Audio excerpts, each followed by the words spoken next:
सम्मेलन में शामिल हुए सीएम शिवराज सिंह चौहान नवविवाहित जोड़ों को दिया आशीर्वाद, कहा बहनों को मजबूर नहीं बनाएंगे मजबूत। सीएम शिवराज ने डॉक्टर श्यामा प्रसाद मुखर्जी को किया नमन, प्रतिमा पर माल्यार्पण किया। बीजेपी कार्यालय में प्रदेश अध्यक्ष वी डी शर्मा सहित कई नेता और कार्यकर्ता रहे मौजूद।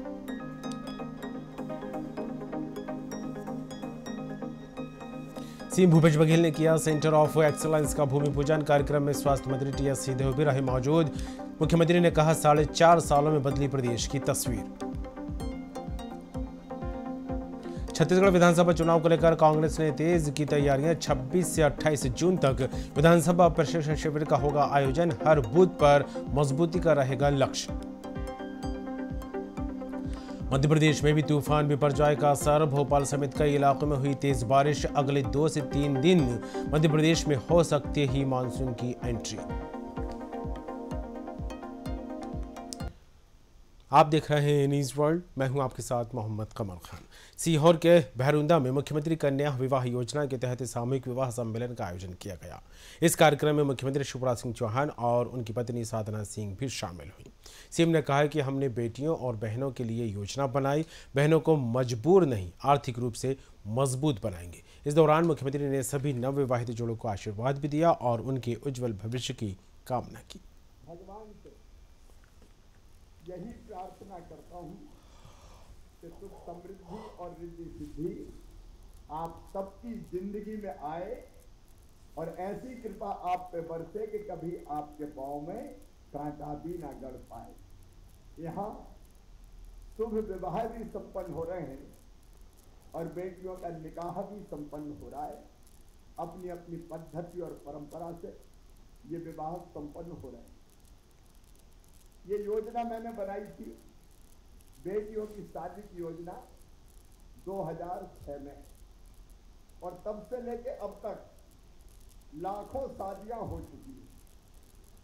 मैंने देखा कि कई बार लोग बेटी को धरती पे इसलिए नहीं आने देते या बोझ समझते हैं कि बेटी की शादी में कई बार पैसा खर्च होता है और कई बार जब उसकी परिवार की आर्थिक परिस्थिति उतनी मजबूत नहीं होती तो मन में तकलीफ होती है।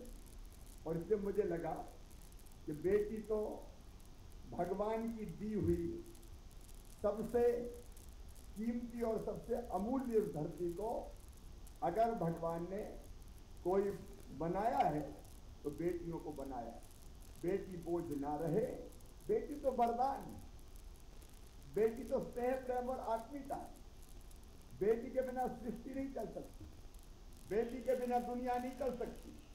और इससे बेटियों की शादी बोझ नहीं रहेगी। मामा के होते हुए बेटियों की शादी की चिंता करने की जरूरत नहीं है। और ये योजना बनी मुख्यमंत्री कन्या विवाह और निकाह योजना, और प्रदेश भर में शादियां हो रही। कलेक्टर यहाँ है, मैं उनसे ये भी कह रहा हूँ कि मेरी वो बेटियां, क्योंकि अब मैंने लाडली बहना की उम्र घटा दी। पहले 23 साल तक की बहनों को हमने लाडली बहना के अंतर्गत 1000 रुपया देने का फैसला किया था, लेकिन अब जो बेटियां 21 साल की है उनको भी इस योजना का लाभ मिलेगा। तो मेरी बेटियों को अभी 49,000 रुपये का चेक तो मिलेगा ही। पहले हम सामान देते थे, फिर सोचा सामान पता नहीं कौन सा सामान की घर जरूरत है तो हम सामान खरीद कर क्यों दें। बेटी और परिवार के हाथ में अगर पैसा रहेगा तो अपनी मर्जी से जाके अपनी मर्जी और पसंद का सामान खरीद लेंगी।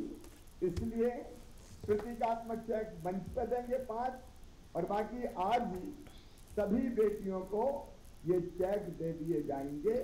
आप सबको शुभकामनाएं और आशीर्वाद, मामा की दुआएं लेती जाओ जहाँ तुमको खुशी संसार मिले, यही प्रार्थना मैं करता हूँ। और जितनी योजनाओं का लाभ हमारे कलेक्टर यहाँ पे होंगे, जिला प्रशासन के मित्र होंगे, जितनी योजनाओं का लाभ और दिया जा सकता है, कोई भी बेटी वंचित ना रहे। बहना और बेटी में कोई भेद नहीं, कोई जाति की हो, कोई समाज की हो, कोई धर्म की हो, बेटियां तो मेरी बेटियां हैं। और इसलिए बेटी के जन्म लेने से लेकर और बड़े होने तक अनेकों योजनाएं बेटी के लिए है। लाडली लक्ष्मी योजना, बेटियों की पढ़ाई की योजना बनाई, गांव की बेटी प्रतिभाकरण जैसी योजना बनाई। अभी अपने अपने गांव के स्कूल में जो बेटी 12वीं में फर्स्ट आई होगी और बेटा फर्स्ट आया होगा, अभी अगले महीने उनको स्कूटी भी देने वाला हूं, ताकि स्कूटी पे बैठ के वो कॉलेज जाए। भोपाल के विठल मार्केट में डॉक्टर अंबेडकर बिजनेस फेयर का आयोजन किया गया। इस कार्यक्रम में शामिल मुख्यमंत्री शिवराज सिंह चौहान ने कहा कि बिजनेस मॉडल को बढ़ाने पर जोर दिया जाए। उन्होंने कहा कि जो पीछे छूट गए उन्हें साथ लाना जरूरी है। वहीं सीएम ने बहनों के लिए बनाई योजनाओं का भी जिक्र किया। साथ ही कहा कि बाबा साहब अंबेडकर के विचार मील के पत्थर साबित होंगे। समाज के वो भाई बहन जो पीछे छूट गए,